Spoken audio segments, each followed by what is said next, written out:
नमस्कार मित्रांनो, सुरेखा किचन ब्लॉगमध्ये तुम्हा सर्वांचं मनापासून स्वागत करते. तर मित्रांनो, आज आपण बनवणार आहे गावरान शेवगा.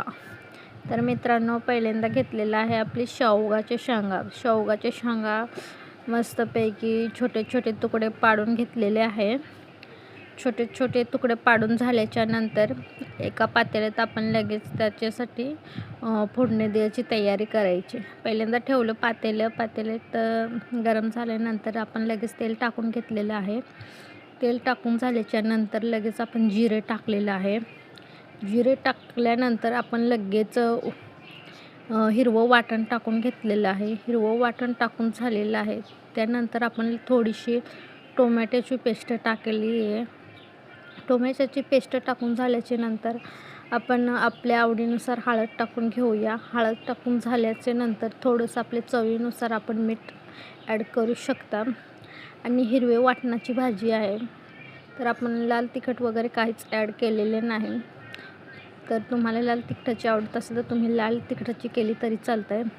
आता आपण शेंगाचे तुकडे केले होते, ते तुकडे आपण स्वच्छ पाण्याने धुवून आणि जे आपण इकडं फोडणी दिलेलं पेस्ट आहे त्या पेस्टमध्ये आपण ॲड करून घ्यायचं.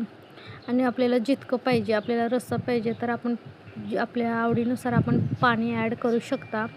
तर आपलं रस्सा भाजी तयार आहे. वरतून आपण कोथिंबीर वगैरे टाकून दिलेले आहे, तुम्ही पण बघू शकता. एक उकळी झाली का आपण लगेच आपली भाजी तयार होईल. तर मित्रांनो, आपल्या चॅनलवर नवीन असाल तर आपल्या चॅनलला सबस्क्राईब करा, बेल आयकॉन दाबा, शेअर करा, कमेंट करा. असेच नवनवीन व्हिडिओ मी नक्की तुमच्यापर्यंत शेअर करत राहील.